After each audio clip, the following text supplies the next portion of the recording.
This part of the test will measure your listening ability when it comes to the conversations and lectures in academic settings. You will listen to a recording, and then answer questions about it. You will be able to take notes while listening, and you can listen to the recording only once. The questions must be answered in the presented order. During the exam, you will not be allowed to go back to the previous question. The questions will be about the main idea, and the supporting details. Some questions will be about the speaker's purpose or attitude. Answer the questions based on what is stated or implied by the speaker. Sometimes you will see this icon. It means that you will have to listen to a certain segment of the recording, and answer a question about it. Now listen to the lecture. Good day, students. Today we'll talk about the Forest of Fontainebleau, a wonderful forest in France. Over 280 square kilometers of this enormous ancient woodland are located approximately 55 kilometers southeast of Paris. The Forest of Fontainebleau is full of history, biodiversity, and recreational activities. Let's explore the forest's historical significance first. Numerous archaeological finds that date back to prehistoric times have revealed that people have lived in the Forest of Fontainebleau. Later on, the forest was used for royal hunting by the French monarchy, especially under King François I. He also built the beautiful Château de Fontainebleau, which would house successive generations of French kings and queens.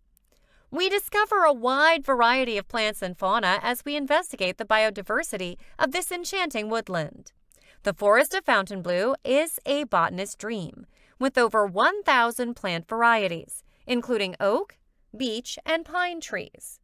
More than 200 different bird species, several mammals like deer and boar, innumerable insects, and reptiles can all be found in the forest. This forest sandstone formations, which have been sculpted by erosion into amazing designs and serve as a habitat for a variety of organisms, are one of its most distinctive features. It is quite amazing how well these many species maintain their delicate equilibrium. The Forest of Fontainebleau is a well-liked location for a variety of activities when it comes to leisure opportunities. There are various ways to discover the beautiful sceneries of the forest, including hiking, mountain biking, and horseback riding. The aforementioned sandstone formations make rock climbing or bouldering particularly well-liked since it offers difficult and beautiful climbing routes. Additionally, tourists from all over the world visit the Château de Fontainebleau and its neighboring gardens and parks as a cultural and historical attraction. The significance of the Forest of Fontainebleau goes beyond its confines. For starters, it is essential to maintaining the area's water and air quality. The forest also acts as a major carbon sink, absorbing and storing carbon dioxide to lessen the consequences of climate change. Last but not least, it boosts regional economy through tourism and leisure activities.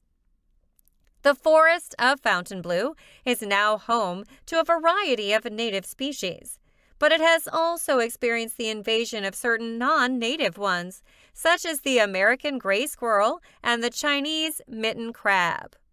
Although these species can be fascinating, they frequently interfere with the forest's natural equilibrium and make conservation efforts more difficult. The Forest of Fontainebleau is a remarkable example of the splendor and diversity of nature. To sum up, it is a priceless treasure for France and the rest of the globe due to its historical value, abundant biodiversity, and recreational opportunities. As we examine this forest, let's be mindful of its special qualities and the crucial part it plays in the ecology at large. What is the main idea of the lecture?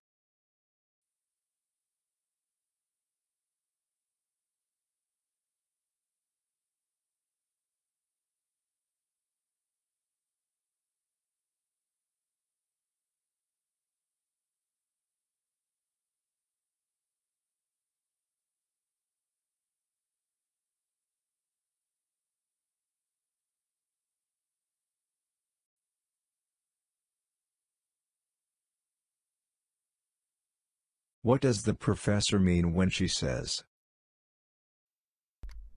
It is quite amazing how well these mini species maintain their delicate equilibrium.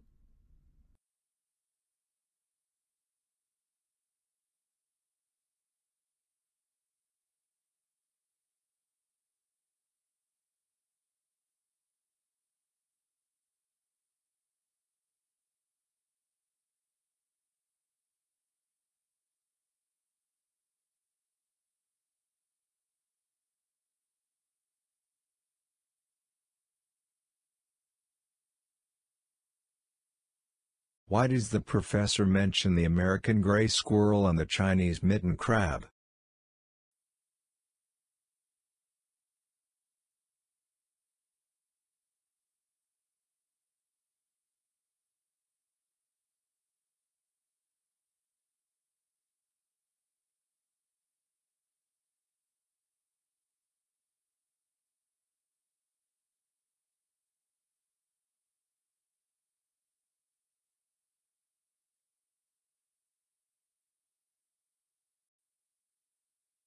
Why does the professor say, the forest of Fontainebleau contributes to local economies?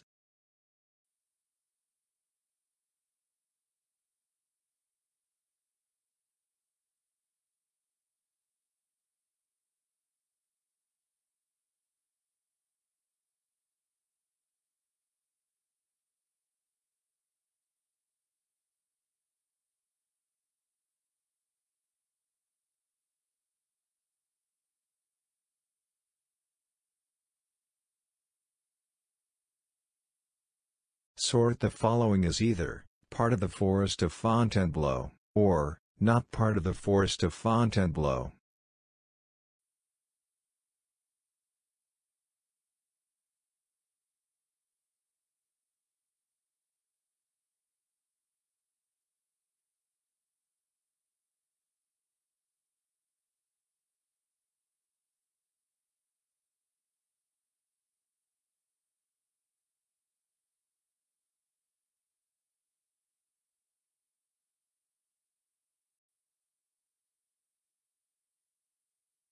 According to the professor, why is the forest of Fontainebleau important for the global ecosystem?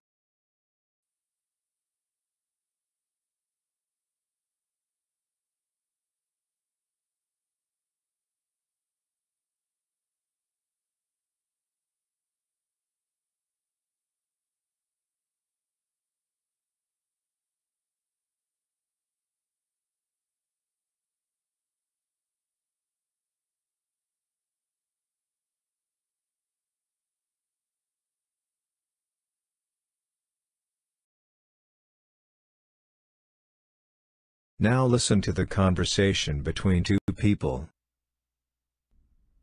Good morning, John. I noticed that your homework was incomplete this week. Can you explain why? I had a really busy week and I struggled to manage my time effectively. I apologize for not doing my best. John, I understand that life gets busy, but this has been a recurring issue. It's important to prioritize your studies. You need to develop better study habits to succeed in this course. You're right. I'll try to do better next time, I promise. I just find it difficult to balance everything sometimes. I understand that it can be challenging. Do you have a study schedule in place to help you manage your time better? Not really. I just do my homework when I find the time. Creating a study schedule might help you stay on top of your assignments. It's important to allocate specific time slots for each subject. That's a good idea, Professor. I'll try that. Thank you for acknowledging that, John. I'd like to see more effort in the future. Remember, success in this class requires consistent effort and dedication. I'll make sure to ask for help if I need it. I really want to do well in this class. That's a great attitude. Remember, you can always attend office hours if you have questions or concerns. Don't hesitate to reach out for help when you need it. Thank you, Professor. I'll keep that in mind. I appreciate your advice and support. You're welcome, John. I believe in your ability to improve, and I'm here to help you along the way. Thanks, Professor. I'll definitely work on seeking help when necessary. I'm glad to hear that, John. I look forward to seeing your progress in the coming weeks. Keep up the good work. What is the main idea of the dialogue?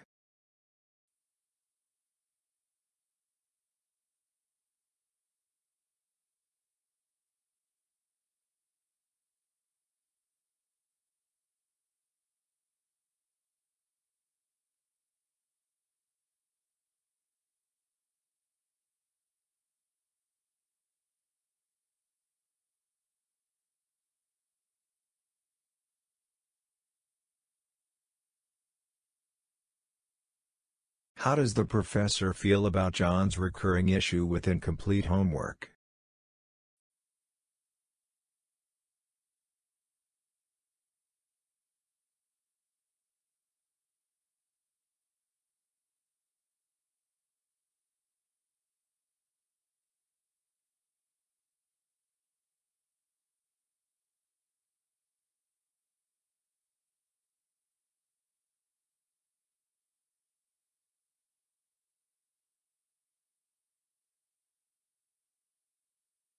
What does the professor imply when they mention office hours?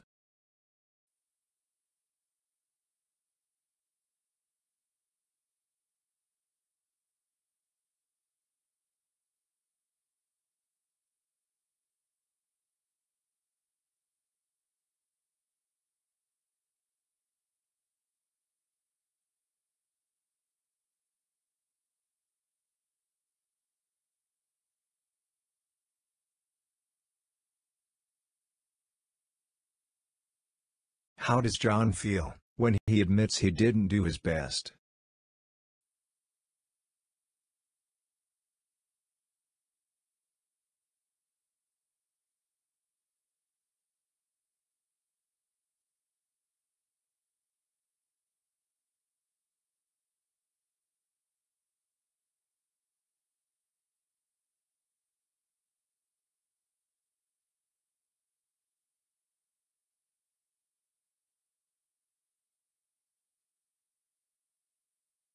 What is John's intention for the future regarding his studies?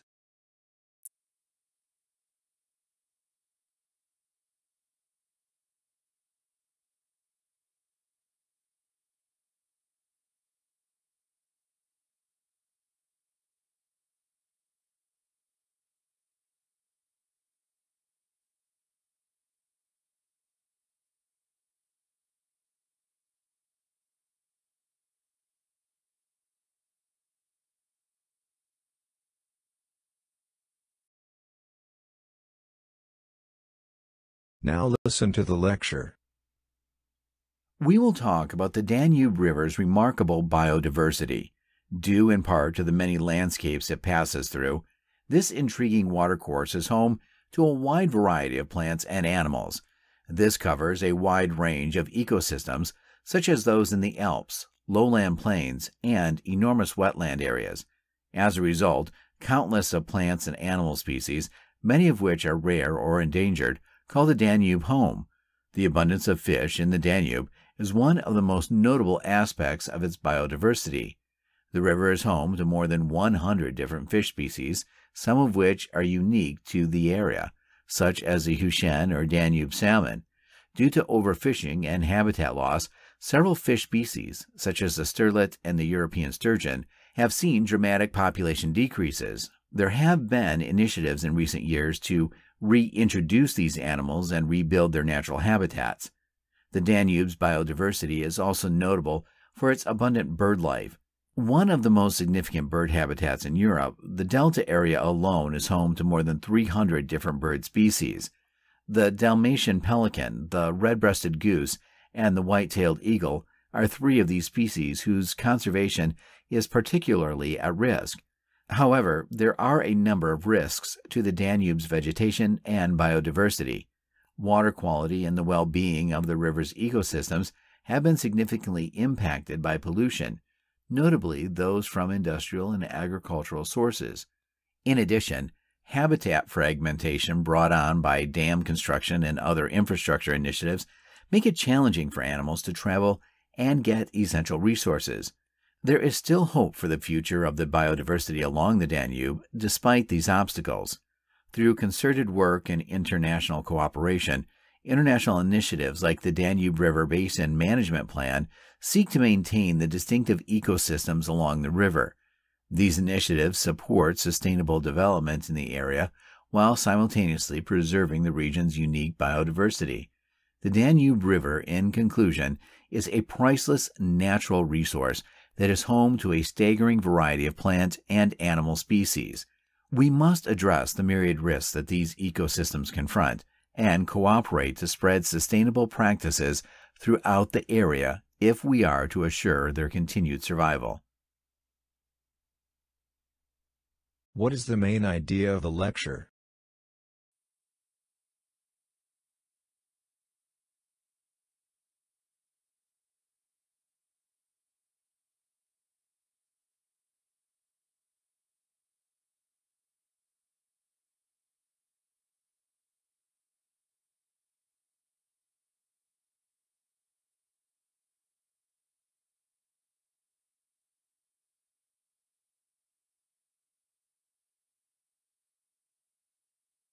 In the lecture, what does the professor imply about the Danube's fish population?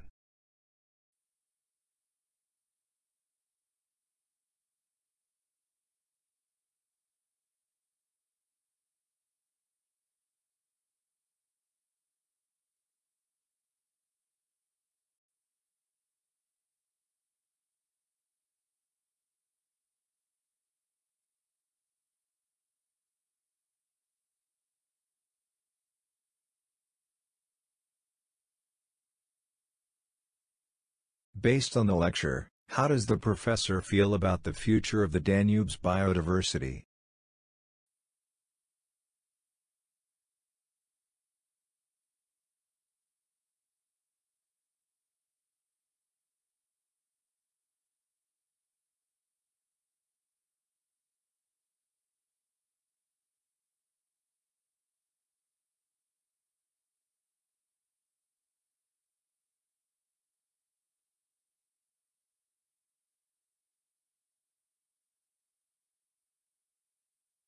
What did the professor mean when they said, There is still hope for the future of the biodiversity along the Danube despite these obstacles?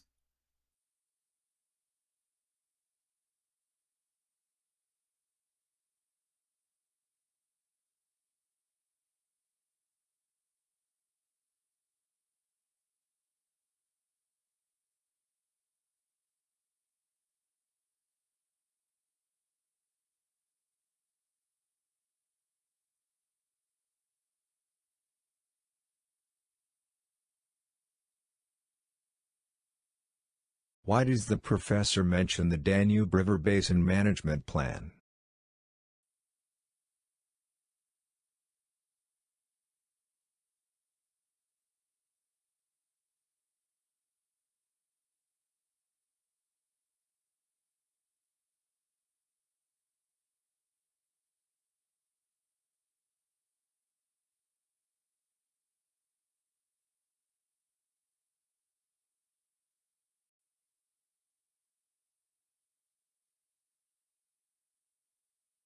Why does the professor say that the construction of dams and infrastructure projects is a threat to the Danube's biodiversity?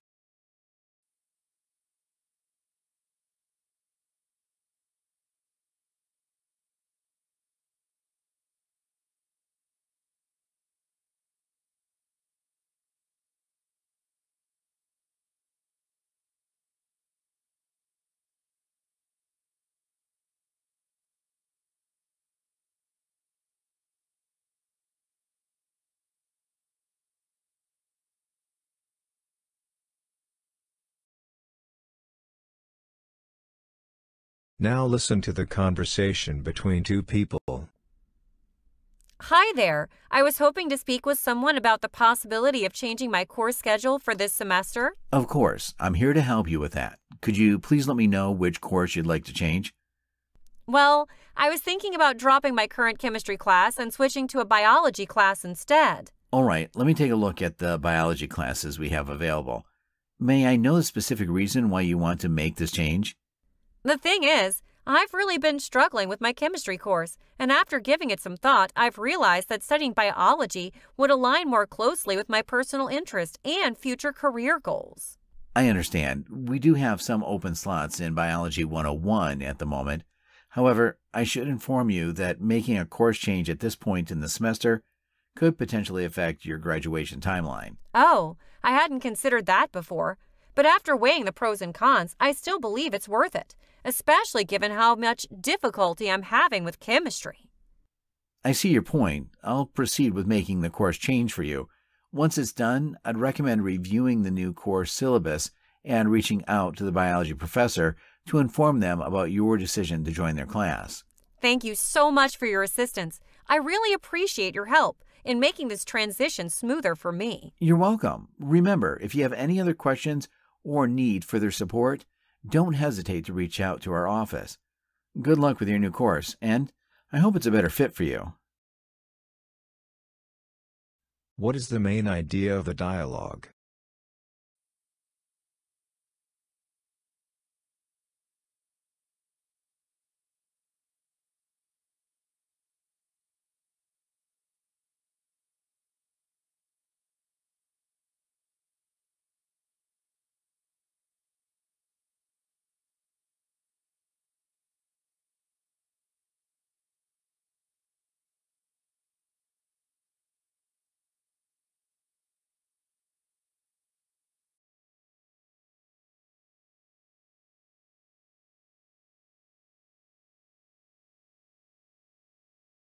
Why does the student want to change their course?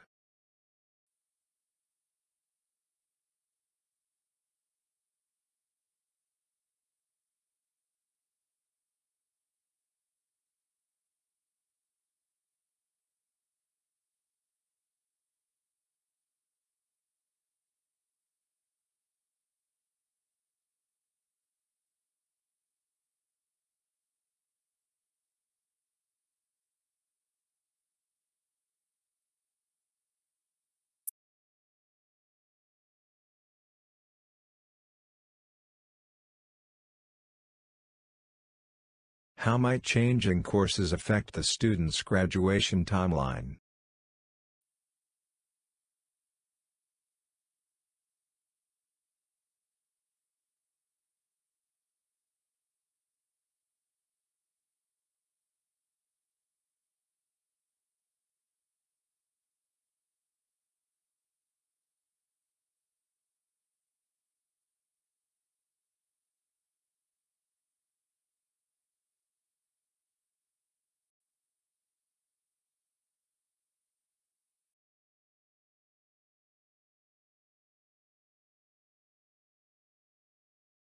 What does the administrator ask the student to do after making the course change?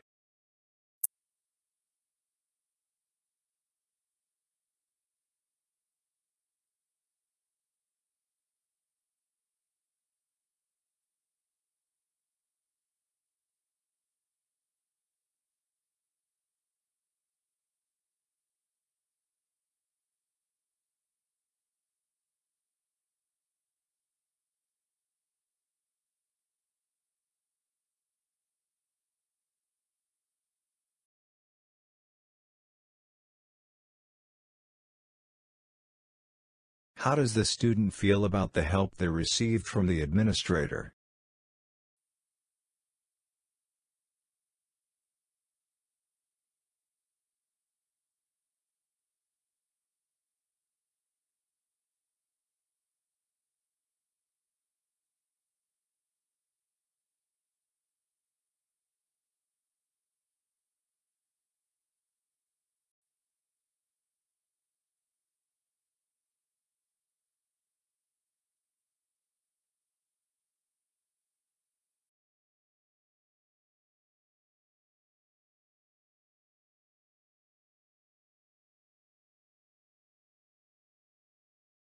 Now listen to the lecture.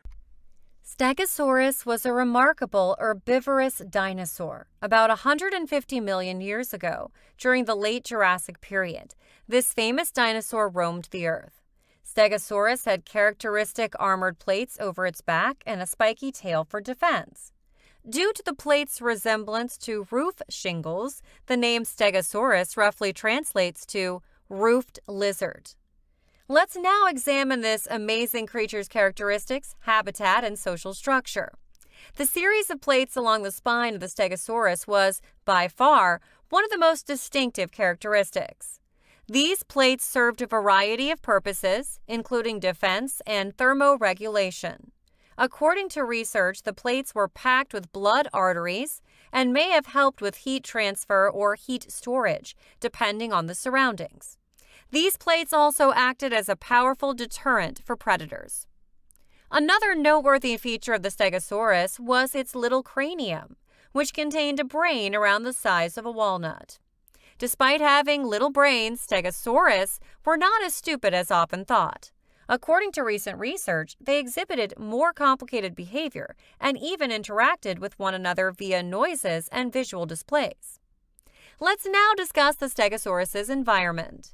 They grazed across what is now North America, especially in the western parts, where they could find plenty of vegetation to graze on in the form of lush forest and broad plains.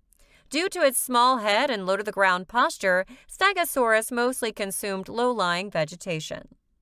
There is still much to learn about social behavior. While some researchers believe that Stegosaurus lived in packs, others hold that they were loners. What is known is that these gentle giants frequently served as prey for predators like the terrifying Allosaurus and relied on their physical characteristics and possibly herd behavior for defense. The Stegosaurus is still one of the most well-known and fascinating dinosaurs because of its distinctive features, environment, and behavior.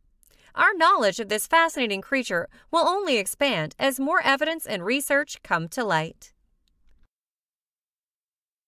What is the main idea of the lecture?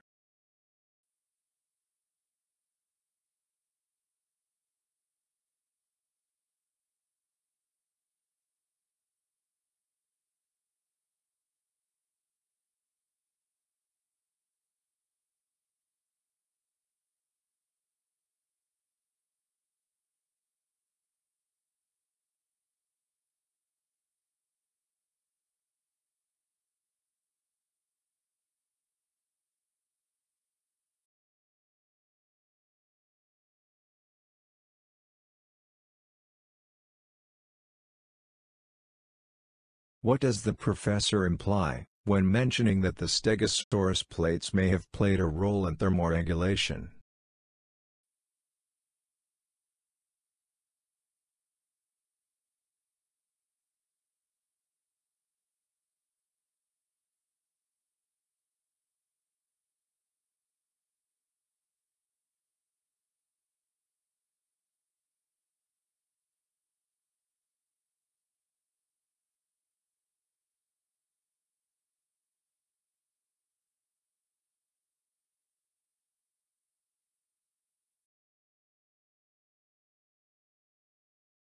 What is the professor's attitude when discussing the social behavior of Stegosaurus?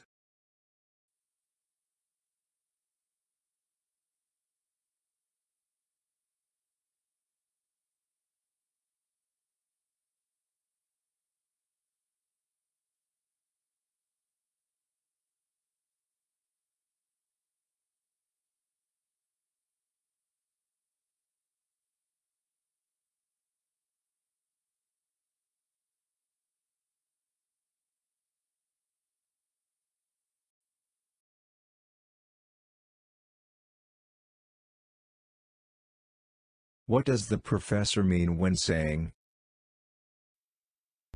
Some researchers believe that Stegosaurus lived in packs?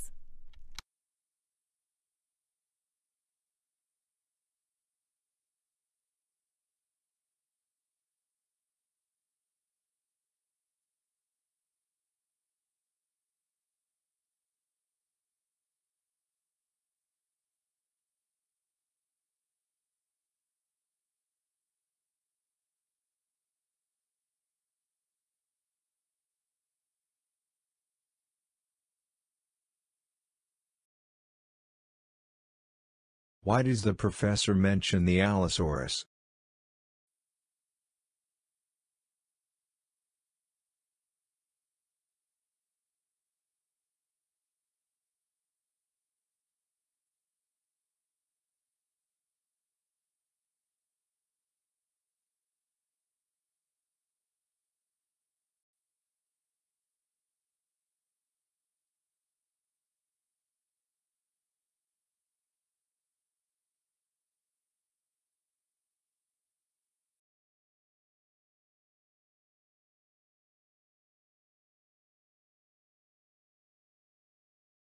Sort the following aspects as part of the Stegosaurus characteristics or not.